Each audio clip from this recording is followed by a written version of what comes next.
Halo anak-anak, selamat bertemu kembali. Apa kabar kalian hari ini? Budia berharap anak-anak selalu dalam keadaan sehat, tak kurang suatu apapun. Anak-anak, pada kesempatan kali ini Budia kembali akan mengajak anak-anak untuk bersama-sama memahami tentang satu hal. Untuk kali ini Budia akan mengajak kalian untuk memahami tentang diri kita sendiri, mengenal diri sendiri. Siapakah aku ini? Who am I? Nah, tapi sebelumnya anak-anak silahkan untuk mempersiapkan diri dulu. Silahkan semuanya, jangan ada yang sampai terlambat, jangan ada yang tidak mengikuti untuk layanan atau bimbingan pada hari ini ya. Silahkan anak-anak semuanya harus ada dari kelas 7, kelas 8 maupun kelas 9. Nah, sebelumnya mari kita awali bersama-sama dengan berdoa, memohon kepada Tuhan semoga semuanya kita selalu dalam keadaan sehat, tak kurang suatu apapun. Silakan anak-anak untuk berdoa terlebih dahulu.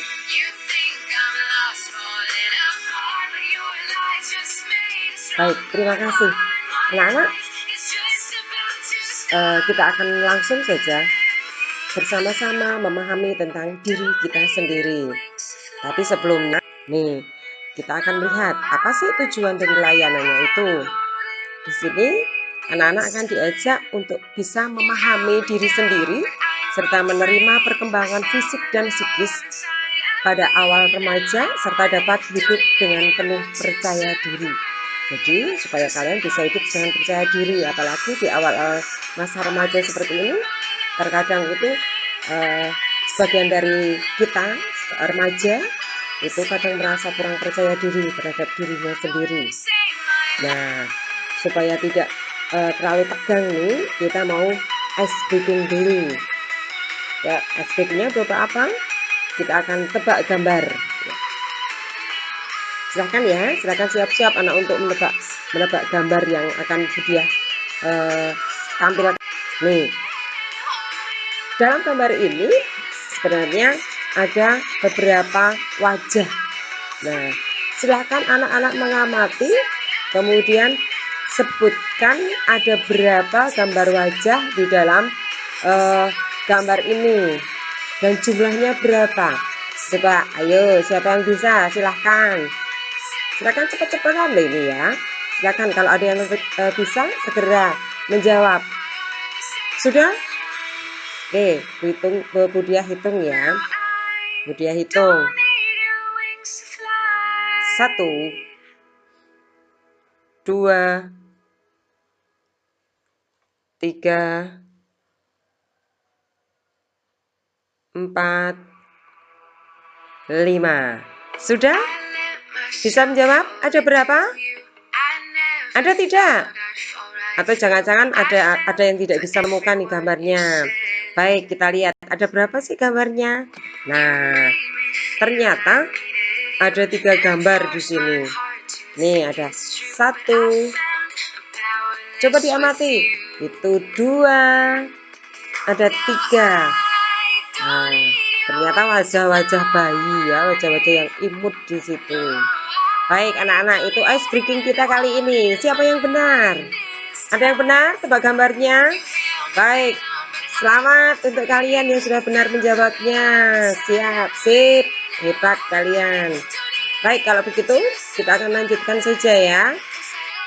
Baik, dalam pemahaman diri kita akan terlebih dahulu memahami bahwa terkadang banyak orang itu dengan mudah itu mengenali orang lain, tetapi ternyata dia tidak berhasil untuk mengenali dirinya sendiri.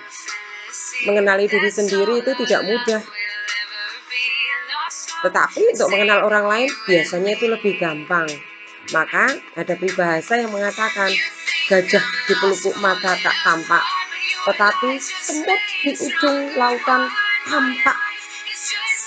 Itu kan mengerikan, masa gajah yang di pelupuk mata kelihatan, semut yang sekian kecil ya, begitu kecilnya kok malah kelihatan. Itu artinya bahwa kita bisa mengenali orang lain, tetapi kadang mengenali diri sendiri itu tidak bisa.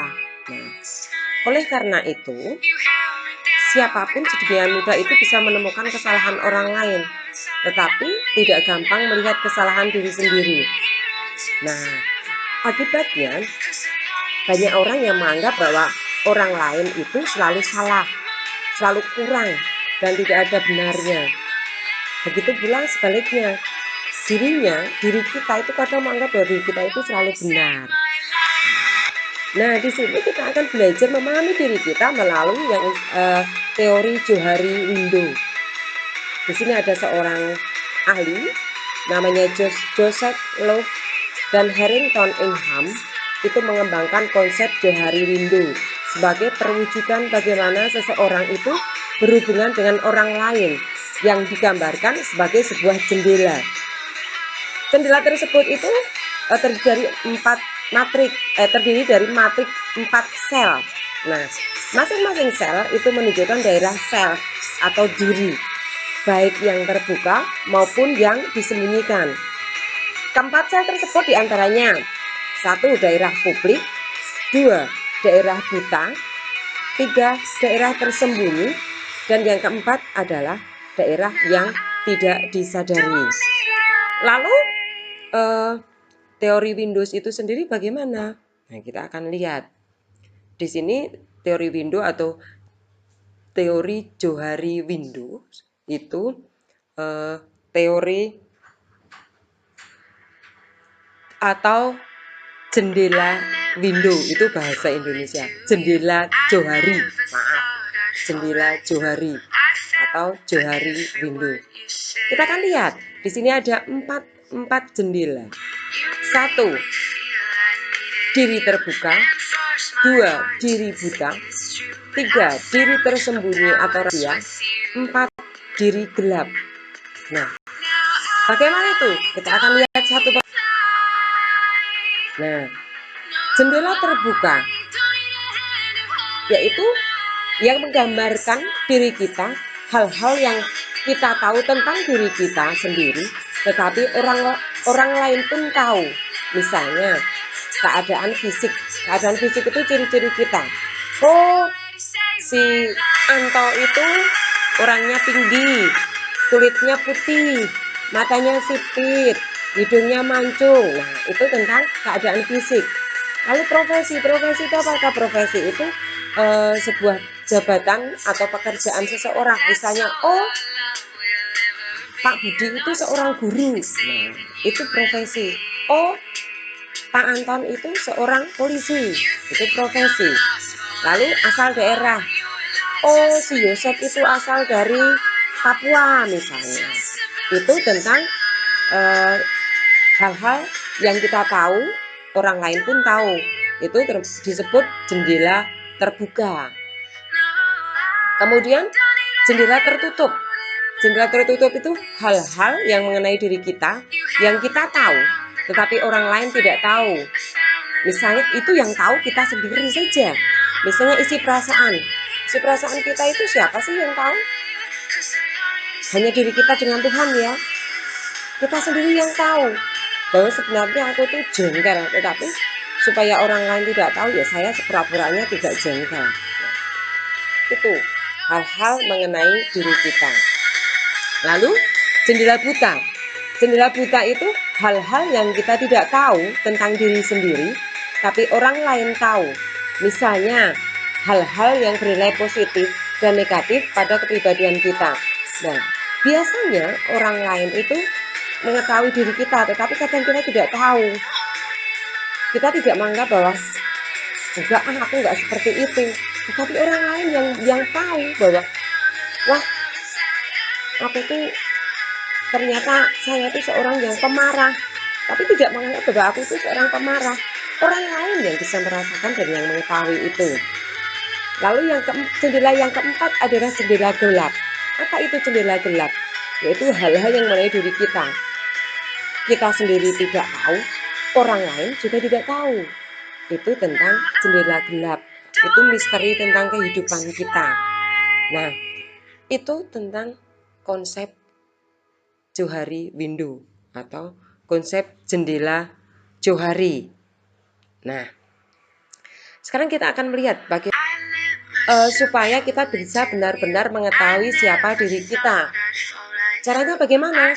Nah, ada beberapa cara untuk kita agar kita bisa membuka jendela itu selebar mungkin supaya kita bisa lebih mengenal diri kita. Cara yang pertama, cobalah untuk selalu terbuka kepada orang lain. Jangan menjadi orang yang munafik. Munafik itu bagaimana toh? Munafik itu orang yang tidak selalu menutupi sesuatu yang ada di dalam diri kita. Dia dengan berlagak diri kita itu perfect itu apa? Perfect itu sempurna. Jadi kita harus apa adanya. Itu tidak munafik. Tidak munafik itu artinya bahwa kita harus apa adanya. Nah, dengan adanya keterbukaan, maka teman-teman kita pun akan bisa terbuka kepada kita juga. Lalu cara yang kedua, bersikaplah apa adanya. Karena dengan sikap kita yang natural, tanpa dibuat-buat, maka kita akan mulai bisa menjadi diri kita sendiri. Jangan pernah menginginkan menjadi orang lain. Wah, itu sangat menyusahkan. Budia berharap tidak ada yang seperti itu ya. Lalu yang ketiga, mau menerima saran maupun kritik dari orang lain. Kritikan negatif akan membuat kita semakin baik. Tapi terkadang kita sulit ya menerima kritikan. Budia pun juga seperti itu. Terkadang itu rasanya jengkel kalau dikritik ya. Wah, aku tuh sudah sempurna, aku tuh sudah baik. Ternyata tidak. Nah, lalu cara yang keempat, cobalah untuk berteman dengan siapa saja. Jangan hanya pada satu komunitas saja. Terkadang ada loh dari kita yang aku kalau tidak dengan itu tidak bisa. Aku bisanya dengan itu saja. Aku tidak bisa dengan yang lainnya. Nah, itu yang akan menyusahkan diri kita. Nah, itu 4 cara yang dapat kita lakukan agar bisa membuka diri kita atau jendela yang ada di dalam diri kita itu secara lebar. Nah, aspek-aspek apa sih yang harus dipahami individu untuk bisa memahami diri kita? Apa yang harus kita pahami supaya kita bisa lebih memahami diri kita? Ada beberapa aspek. Nah, aspek yang pertama adalah aspek fisik. Aspek fisik yaitu seluruh anggota badan kita termasuk bagian-bagiannya. Artinya bahwa kita harus mengenal dan memahami kondisi jasmania dengan segala potensinya. Kondisi jasmani kita, kondisi fisik kita. Apakah kondisi jasmani itu semua sehat? Apakah kondisi kita itu normal semuanya? Kita harus memahami itu. Memahami diri kita, memahami fisik kita. Nah, hal ini penting agar apa? Agar kita mampu mengambil keputusan dengan tepat dan mampu menyikapi hidup ini dengan benar. Itu aspek yang pertama yang harus kita pahami. Kemudian yang kedua, aspek psikis. Aspek psikis yaitu aspek yang berhubungan dengan kondisi kejiwaan kita. Bagaimana kecerdasan kita, bagaimana emosi kita, sehingga kita itu mampu menyikapi pilihan-pilihan karir atau masa depan itu juga disesuaikan dengan kemampuan kita. Jadi kita mampu menempatkan diri kita dalam berhubungan dengan orang lain. Jadi kita harus memahami aspek psikis kita. Jadi yang sesuai dengan kondisi kita, kondisi kejiwaan kita. Aspek yang ketiga adalah aspek minat. Minat adalah rasa tertarik yang kuat terhadap objek tertentu. Hal ini penting untuk dipahami individu atau kita pahami, karena dengan adanya minat yang kuat terhadap sesuatu objek pilihan kita, maka itu akan berkaitan dengan prestasi atau keberhasilan yang kita harapkan. Jadi kita pun kalau sudah memahami minat kita itu akan mudah untuk bisa mencapai keinginan kita atau cita-cita kita. Nah, oleh karena itu perlu kita menanamkan adanya minat terhadap diri kita. Yang tentunya pasti yang objektif, yang positif ya. Sehingga timbul rasa yang motivasi yang tinggi.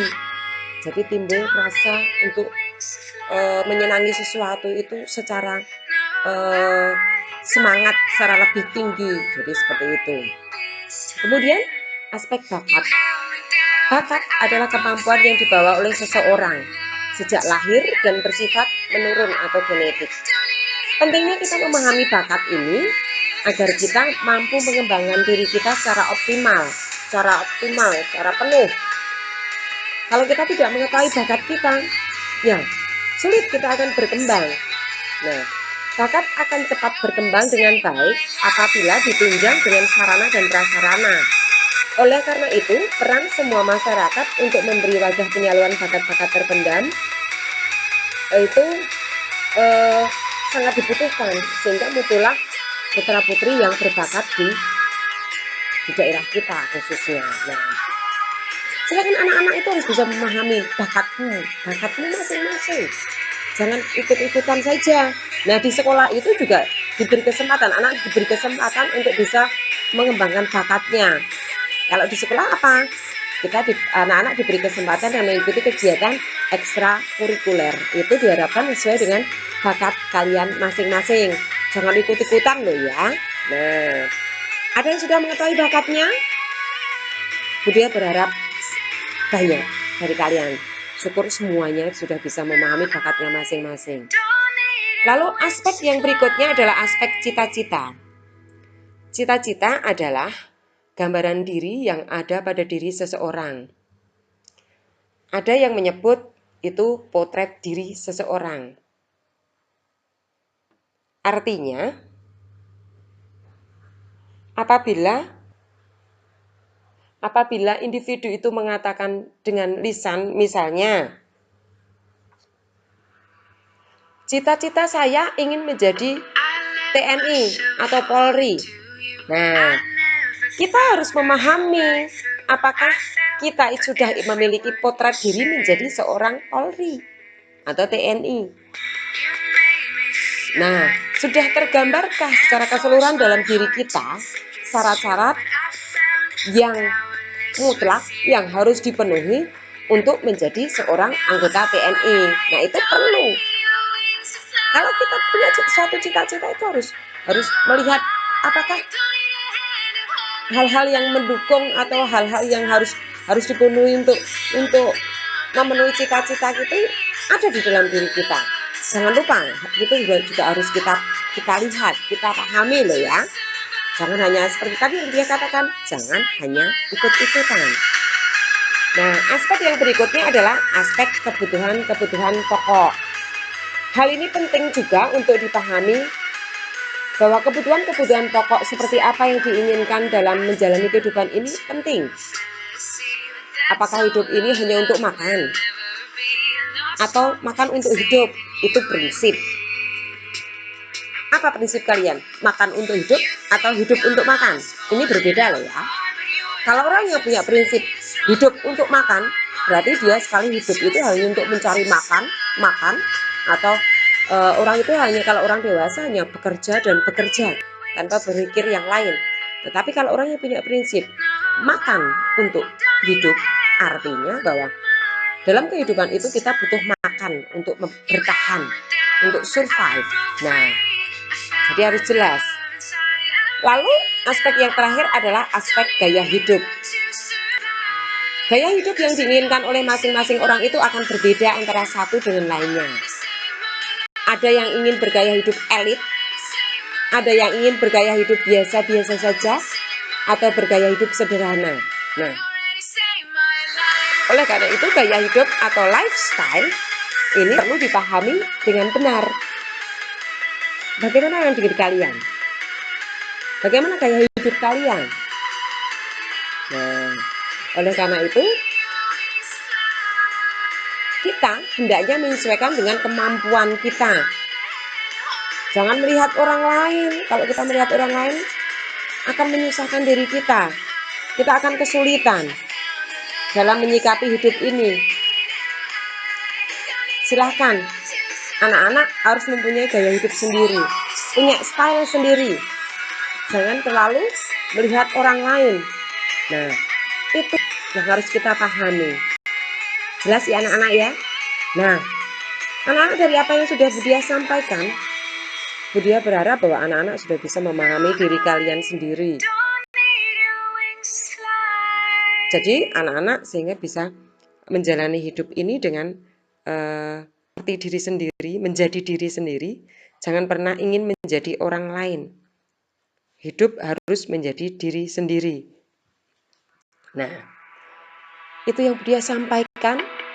Mungkin ada sesuatu yang ingin nanti ditanyakan, boleh silakan, nanti silakan boleh japri Budia, boleh telepon Budia akan mencoba menjelaskan.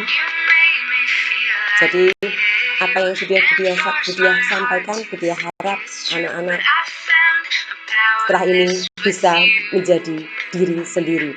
Dengan memahami diri, dengan memahami orang lain, kita akan menjadi diri sendiri. Baik anak-anak, itu yang Budia sampaikan untuk kali ini. Silakan anak-anak tetap semangat, tetap menjadi diri sendiri.